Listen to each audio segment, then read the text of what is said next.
pelaku penyelenggara. Selain mengintensifkan monitoring, KPUD Bali juga fokus mengawal pemutahiran data pemilih di Buleleng.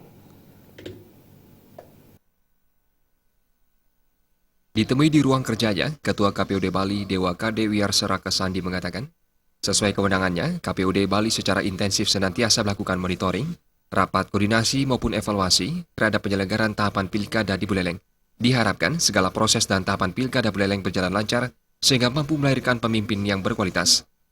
Kami sangat intensif melakukan monitoring, melakukan rapat-rapat koordinasi dan juga melakukan evaluasi terhadap penyelenggaraan tahapan di Buleleng. Nah, tahapan yang sudah berjalan saat ini diantaranya adalah tentu pencalonan perseorangan ya, sudah memasuki tahapan di mana KPU sudah mengumumkan hasil pleno mereka ya, KPU Buleleng itu soal hasil verifikasi faktual gitu. Pada bagian lain, Ketua KPUD Buleleng Gede Swardana menyebutkan terkait pemutahiran data pemilih, KPUD Buleleng terus bekerja melalui proses pencocokan dan penelitian data pemilih oleh petugas sejak 8 September hingga 7 Oktober nanti. Pemutahiran data pemilih, KPU sudah melakukan proses pencocokan dan penelitian data pemilih oleh PPS, oleh PPDP.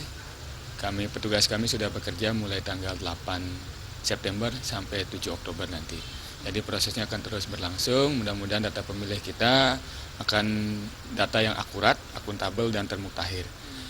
Data yang kita coklat saat ini mencapai di angka 700.000. Pilkada Buleleng merupakan satu-satunya pilkada yang digelar di Bali pada tahun 2017 mendatang. Oleh sebab itu, KPUD Bali turut memberi atensi khusus lantaran penyelenggaraan Pilkada Buleleng akan menjadi sorotan kepentingan berbagai pihak, khususnya jelang Pilgub Bali 2018. Alit Sidi dan Joka di kabar.